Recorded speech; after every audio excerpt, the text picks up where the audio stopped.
नमस्कार, बहुत स्वागत है आपका। टीएनपी न्यूज देख रहे हैं आप और मैं हूं आपके साथ कोमल शर्मा। बुलेटिन की शुरुआत करेंगे खबरों की ओर करेंगे, जहां भारतीय जनता पार्टी के संसदीय बोर्ड ने बिहार सरकार में मंत्री नितिन नबीन को पार्टी का राष्ट्रीय कार्यकारी अध्यक्ष नियुक्त किया है। पार्टी की ओर से जारी आदेश के अनुसार ये नियुक्ति तत्काल प्रभाव से लागू होगी। ऐसे में जेपी नड्डा के बाद अब पार्टी की जिम्मेदारी नितिन नबीन ही संभालने वाली है। पार्टी की ओर से इस नियुक्ति को बिहार के साथ साथ राष्ट्रीय राजनीति में बीजेपी की रणनीतिक मजबूती के तौर पर देखा जा रहा है। नितिन नबीन 5 बार के विधायक हैं। मौजूदा वक्त में वो पटना की बांकीपुर विधानसभा सीट से विधायक हैं। बिहार सरकार में मंत्री नितिन नबीन कायस्थ समुदाय से आते हैं। 45 साल के नितिन नबीन सड़क निर्माण मंत्री हैं और इसी बीच बीजेपी ने उन पर बड़ी जिम्मेदारी सौंपी है। बीजेपी के राष्ट्रीय मोदी जी, देश के प्रधानमंत्री जी को विशेष तौर पर और पूरी पार्टी, आदरणीय नड्डा जी और पूरी भारतीय जनता पार्टी को धन्यवाद देता हूं कि बिहार से एक पटना से हमारे नौजवान साथी नितिन नबीन जी को देश के कार्यकारी अध्यक्ष के तौर पर मनोनीत हुए हैं। इसके लिए विशेष शुभकामना भी देता हूं नितिन नबीन जी को कि भारतीय जनता पार्टी को जिस ऊंचाई तक आदरणीय प्रधानमंत्री जी के नेतृत्व में और आदरणीय नड्डा जी के नेतृत्व में बढ़ा है, आदरणीय नितिन जी के नेतृत्व में भी बिहार के साथ साथ पूरे देश में भारतीय जनता पार्टी मजबूती के साथ खड़ा होगा। मेरी पूरी शुभकामना। आज बिहार के लिए, भारतीय जनता पार्टी के लिए बहुत ही ऐतिहासिक दिन है कि बिहार के धरती से कोई आज राष्ट्रीय कार्यकारी अध्यक्ष भारतीय जनता पार्टी के बनाए जा रहे हैं। ये हमारे लिए, पूरे बिहार के लिए सौभाग्य का विषय है और नितिन नबीन जी को पूरा बिहार के भारतीय जनता पार्टी की ओर से मैं हार्दिक बधाई देता हूं और केंद्रीय नेतृत्व को भी बधाई देता हूं कि आज बिहार से इतना बड़ा सौभाग्य भारतीय जनता पार्टी को मिला है। तो बीजेपी के तमाम दिग्गज नेताओं ने नितिन नबीन को बधाई दी है। अब एक नजर डालते हैं नितिन नबीन के राजनीतिक सफर पर। ग्राफिक्स के जरिए आपको नितिन नबीन के राजनीतिक सफर को समझाते हैं। 2006 में पटना पश्चिम से हुए उपचुनाव में नितिन नबीन पहली बार विधायक बने। यहां से उनकी राजनीतिक पारी जो है उसकी शुरुआत होती है। 2010, 2015 और 2020 में लगातार चुनाव जीतकर बांकीपुर सीट पर अपनी मजबूत पकड़ बनाई और इसी के साथ वो पार्टी में एक मजबूत भूमिका में नजर आए। 2025 के बिहार विधानसभा चुनाव में उन्होंने एक बार फिर बांकीपुर से जीत दर्ज की और इसी के साथ नितिन नबीन को जो है वो कैबिनेट मंत्री भी बनाया गया। उन पर बड़ी जिम्मेदारी जो है वो बिहार में सौंपी गई। वर्तमान में बता दें, नितिन नबीन बिहार के पथ निर्माण मंत्री है। पथ निर्माण की जिम्मेदारी बिहार में वो संभाल रहे हैं और ये नितिन नबीन का राजनीतिक सफर है जो हम आपको ग्राफिक्स के जरिए समझा रहे हैं। और इसी के साथ बिहार में सड़क निर्माण से जुड़ी कई योजनाओं को गति मिली है नितिन नबीन की जिम्मेदारी संभालते ही। इसके साथ ही 2021 से 2022 के दौरान इसी विभाग के मंत्री नितिन नबीन रह चुके हैं, यानी पार्टी ने उन पर पहले भी भरोसा जताया था और एक बार फिर से इस बार बिहार में उन पर भरोसा जो है वो जताया गया। उन पर बड़ी जिम्मेदारी सौंपी गई। पार्टी संगठन में भी नितिन नबीन की बड़ी अहम भूमिका मानी जाती रही है और इसी के चलते नितिन नबीन पर ये बड़ी जिम्मेदारी जो है वो सौंपी गई है।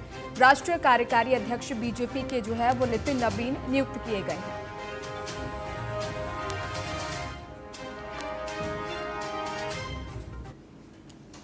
अब बढ़ते आगे, जहां दिल्ली एनसीआर में प्रदूषण का कहर लगातार बढ़ता जा रहा है। एक्यूआई का स्तर बेहद चिंताजनक स्थिति में पहुंच चुका है। वहीं प्रदूषण के साथ साथ ठंड और घना कोहरा भी लोगों के लिए परेशानी बढ़ा रहा है। ग्रेफोड लागू कर दिया गया है और प्रशासन लगातार लोगों को जागरूक कर रहा है। तो दिल्ली एनसीआर में प्रदूषण का कहर लगातार जारी है। ठंड और कोहरे ने लोगों की समस्या जो है वो काफी बढ़ा दी है और वहीं दूसरी तरफ एक्यूआई का स्तर जो है वो बेहद चिंताजनक स्थिति पे पहुंच चुका है। ठंड के साथ कोहरे के कारण लोगों की समस्या एक बार फिर से यहां बढ़ती हुई नजर आ रही है।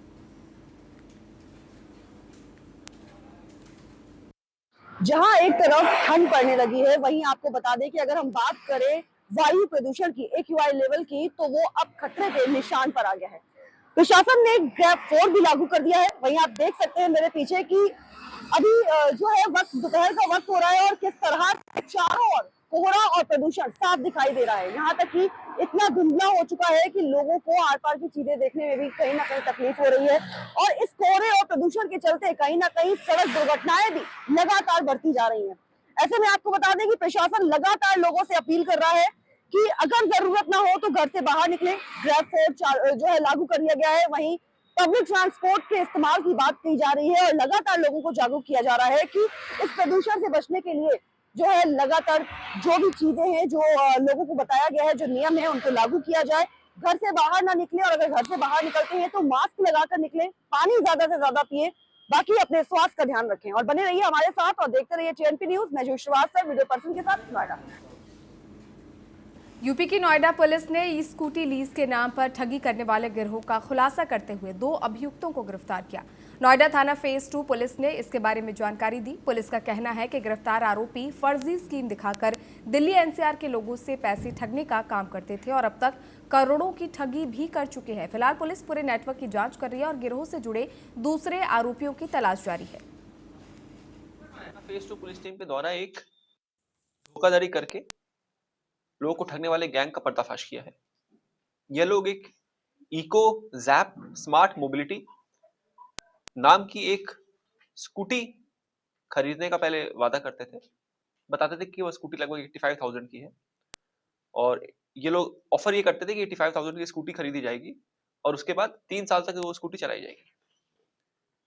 हर महीने 3 साल होने तक 7,000 रुपए, जो भी व्यक्ति 85,000 रुपीज दे रहा है उसको 7,000 रुपए 3 साल तक हर महीने दिए जाएंगे और 3 साल के खत्म होने के बाद वह स्कूटी जो 3 साल तक चली है उस स्कूटी को लौटा दिया जाएगा। परंतु असलियत में ना ये लोग स्कूटी कोई परचेज करते थे और जो रिटर्न भी ये लोग देने का वादा करते थे उस रिटर्न को भी ये लोग कुछ महीनों बाद देना बंद कर देते थे। थाना फेज 2 की पुलिस ने आपको बता दें कि एक गैंग को पकड़ा है जो कि स्कूटी की किस्तें देने के बहाने लोगों को ठगा करता था। ये क्या है पूरा मामला, इसकी जानकारी लेने के लिए हमारे साथ जो है एडीसीपी संतोष कुमार जी मौजूद हैं। सर, क्या है ये पूरा मामला, किस तरह से वो स्कूटी की लालच देकर लोगों को ठगा करते थे? ये एक इको जैप स्मार्ट मोबिलिटी के नाम से कंपनी बनाया था 2 भाइयों ने, गौरव मिश्रा और सौरभ मिश्रा। ये बिहार के रहने वाले हैं, दरभंगा के। तो लोगों को ये लालच देते थे कि तरह तरह से एडवर्टाइज करके लोगों को लालच देते थे कि 85,000 रुपये में आपको स्कूटी मिलेगी, इलेक्ट्रॉनिक स्कूटी, जिसको हम 3 साल की लीज पे ले लेंगे और लीज के एवज में आपको हर महीने 7,000 रुपये देंगे। तो लगभग 30-35 लोग इनका शिकार हुए, इन्वेस्ट किए।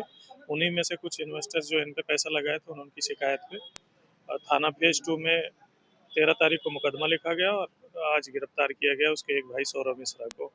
सर, कितने लोगों को अब तक ये जो है अपना शिकार बना चुके हैं और पुलिस को इसकी सूचना किस तरह से प्राप्त हुई? जो लोग इन्वेस्ट किए थे उन्होंने उनमें से 2 लोगों ने सूचना दी थी। अब तक लगभग 30-35 के आसपास है और लोगों का पता लगाया जा रहा है। जो भी इन्वेस्टर्स हैं जिनके पैसे लगे हुए, जिनको ठगा इन्होंने, उनके बयान लिए जाएंगे और इनका अकाउंट डिटेल भी निकाला जाएगा और बाकी कार्रवाई करेंगे। इस पूरी घटना को अंजाम देने में मास्टरमाइंड कौन था? इसमें जो मास्टरमाइंड है गौरव है, जो बीटेक तक पढ़ाई, कंप्यूटर साइंस से बीटेक पढ़ा हुआ है। वो फिलहाल अभी गाजियाबाद में साइबर क्राइम के एक अपराध में 10 जेल में बंद है। देखिए, आपको बता दें कि हमारे साथ जो है एडीसीपी संतोष कुमार जी मौजूद थे, जिन्होंने इस पूरे मामले पर जो है अपनी जानकारी दी। जिस तरह से ये लोग जो ये गैंग जो पकड़ा गया है, ये गैंग जो है पहले स्कूटी दिलाता था, 85,000 रुपए की इन्वेस्टमेंट करवाता था और उसके बाद लोगों को 7,000 रुपए किश्त और उसके बाद स्कूटी वापस करने का झांसा देता था। ऐसे करके जो है इस गैंग ने करोड़ों रुपए लोगों से लूटे हैं। फिलहाल ये पुलिस की गिरफ्त में है और आगे की कार्रवाई पुलिस कर रही है। बाकी बने रहिए हमारे साथ और देखते रहिए TNP न्यूज। मैं विश्वास से वीडियो पर्सन के साथ। उत्तराखंड में मुख्यमंत्री पुष्कर सिंह धामी की ओर से की गई घोषणाओं में बड़ी लापरवाही सामने आने के बाद देहरादून में जिलाधिकारी सविन बंसल ने कलेक्ट्रेट में मुख्यमंत्री की घोषणाओं की विभागवार समीक्षा बैठक की। बैठक में डीएम ने सभी विभागों से घोषणाओं पर की गई प्रगति की जानकारी ली और लंबित मामलों को निर्धारित समय सीमा के भीतर पूरा करने के निर्देश दिए। जिलाधिकारी ने अधिकारियों को स्पष्ट रूप से कहा कि मुख्यमंत्री की घोषणाएं प्राथमिकता वाले काम हैं, इसलिए किसी भी स्तर पर लापरवाही बर्दाश्त नहीं की जाएगी। कुछ सिस्टमिक डेफिशिएंसीज भी हैं और कुछ लैक ऑफ कोऑर्डिनेशन है अमंग डिपार्टमेंट्स और डेफिनेटली कुछ जगह पर लापरवाही भी है। तो इसका रिव्यू हम लगातार रेगुलरली लेते हैं, इसीलिए कि कोई भी इश्यूज हैं तो वो सॉर्ट आउट हो जाए, और जहाँ पे जो डिपार्टमेंट सीरियसली नहीं ले रहे हैं सीएम घोषणाओं को, तो उनके ऊपर कार्रवाई या तो हम करें या फिर उनके कंसर्न्ड विभागों को प्रस्तावित करें। उत्तराखंड के विकासनगर जिले के सहसपुर विधानसभा के गांव उम्मीदपुर में अब पुलिस की निगरानी और भी सख्त हो गई है। ग्रामीणों की लगातार मांग के बाद जिला पंचायत की पहल पर पुलिस के लिए एक अस्थायी चेक पोस्ट का निर्माण कराया गया और इस अवसर पर बड़ी संख्या में ग्रामीण मौजूद रहे। ग्रामीणों के साथ कार्यक्रम में जिला पंचायत सदस्य खुशबू गुरंग भी शामिल हुई और इस दौरान उन्होंने चेक पोस्ट निर्माण के लिए जिला पंचायत और पुलिस प्रशासन का आभार व्यक्त किया। साथ ही कहा कि इस क्षेत्र में यातायात नियंत्रण के साथ साथ अपराधों पर अंकुश लगेगा। जैसा कि आप जानते हैं कि यहाँ पे ये जो क्षेत्र है ये टी स्टेट का अधिकतर क्षेत्र है और यहाँ पे जो रोड है वो बड़ी कंजेस्टेड रोड है, तो यहाँ पे आए दिन एक्सीडेंट्स की सूचना या ओवर स्पीडिंग लोग चलते हैं तो उसमें एक्सीडेंट की संभावनाएं बढ़ गई थी, जिस कारण से यहाँ दुर्घटनाएं भी घटित हुई और उसमें कैजुअलिटीज भी हुई। तो इसको देखते हुए हमारे वरिष्ठ पुलिस अधीक्षक महोदय द्वारा भी हमें निर्देशित किया गया था कि इस क्षेत्र में कुछ ऐसी व्यवस्था हो जिससे कि जो एक्सीडेंट्स हैं उस पर कंट्रोल हम कर पाएं।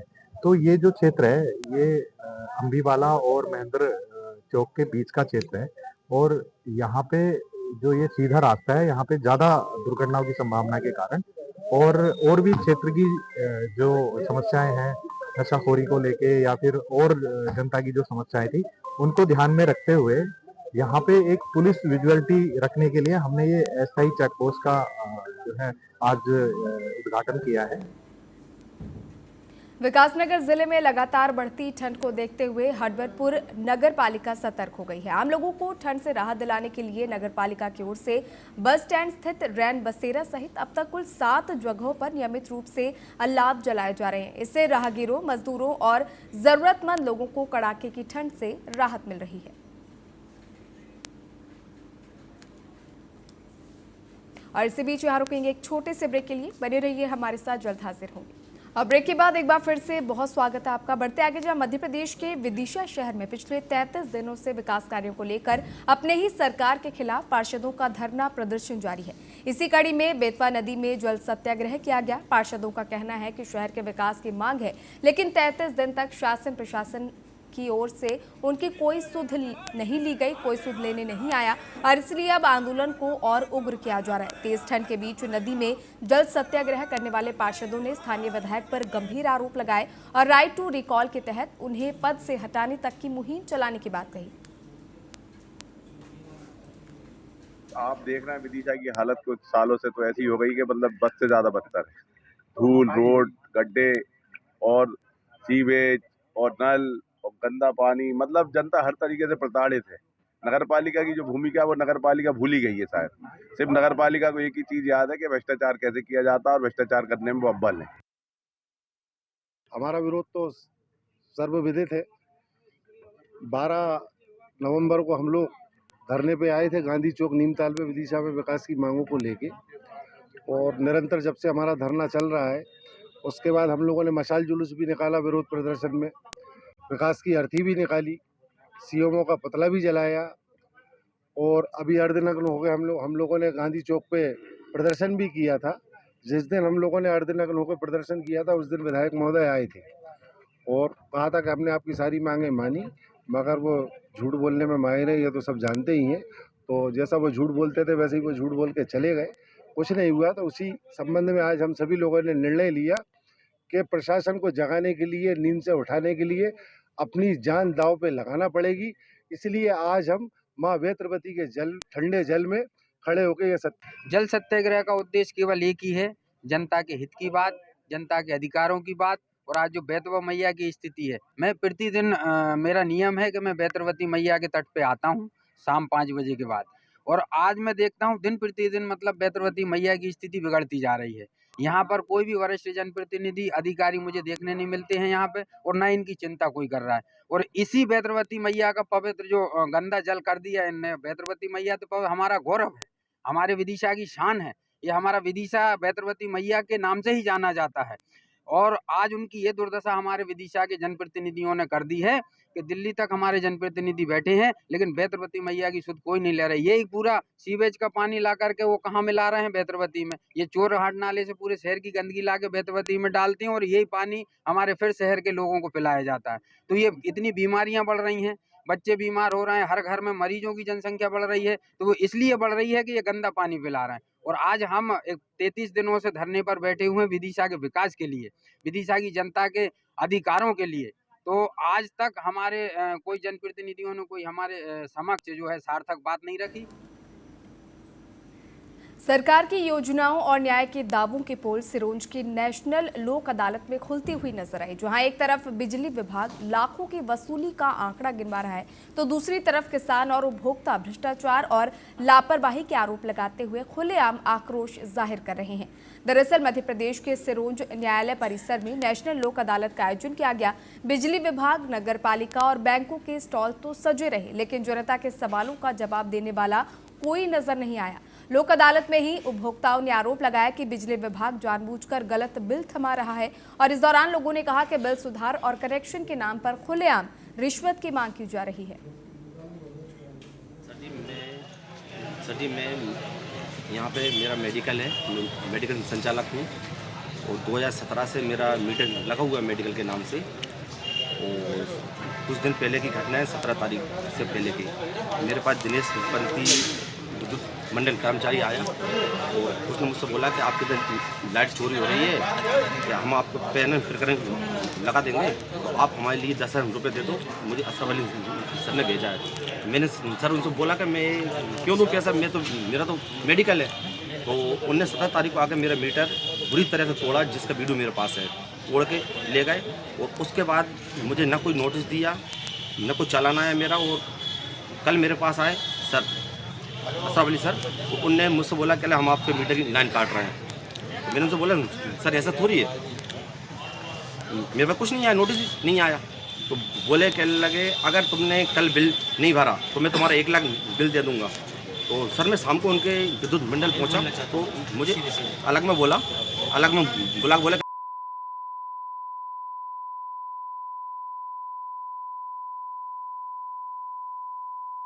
तू बहुत नेता बन गया है। तो सर मैं आज लोक अदालत आया था और मेरा 34,000 रुपये का बिल में निकलवा के लाऊं। उन्होंने मुझे अभी तक कोई नोटिस वगैरह कुछ भी पंचनामा कुछ नहीं दिया।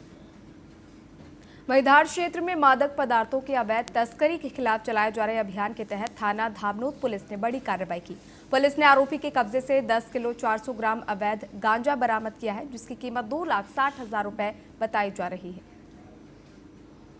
में धामनोद के एएसआई गहलोत और सब इंस्पेक्टर जयकिशन रेखवार को मुखबिर द्वारा सूचना मिली थी कि एक व्यक्ति जिसका नाम पप्पू पिता गोपाल सेमलिया निवासी मनावर का है, उसके द्वारा अवैध गांजे की सप्लाई की जा रही है, जिस पर से सब इंस्पेक्टर रेखवार और एएसआई गहलोत द्वारा कार्रवाई की गई है और लगभग 10 किलो 400 ग्राम गांजा कीमत लगभग 2.5 लाख रुपए विधिवत जब्त किया गया है। साथ में ही वाहन स्प्लेंडर भी जब्त किया गया। छत्तीसगढ़ के मुख्यमंत्री विष्णुदेव साय ने नवीन विधानसभा परिसर में स्थित मुख्यमंत्री कार्यालय में ऊर्जावान छत्तीसगढ़ कॉफी टेबल बुक का विमोचन किया। ये कॉफी टेबल बुक छत्तीसगढ़ राज्य की स्थापना और राज्य विद्युत मंडल की 25 सालों की उपलब्धियों पर आधारित है। इस अवसर पर सीएम साय ने कहा कि ये कॉफी टेबल बुक छत्तीसगढ़ में ऊर्जा क्षेत्र में हुए ऐतिहासिक परिवर्तनों का सजीव दस्तावेज है। छत्तीसगढ़ के राजनांदगांव के थाना छुरिया पुलिस ने फसल बीमा के नाम पर फर्जीवाड़े का खुलासा किया है। पुलिस ने 2 आरोपियों को गिरफ्तार भी किया। आरोप है कि ये दोनों दूसरे की जमीन पर लगे फसल को अपना बताकर फसल बीमा कराकर रुपए हड़पने का काम करते थे। पुलिस ने ये कार्रवाई पूर्व विधायक छन्नी साहू की शिकायत पर की है। फिलहाल पुलिस इस मामले की जांच में जुटी है।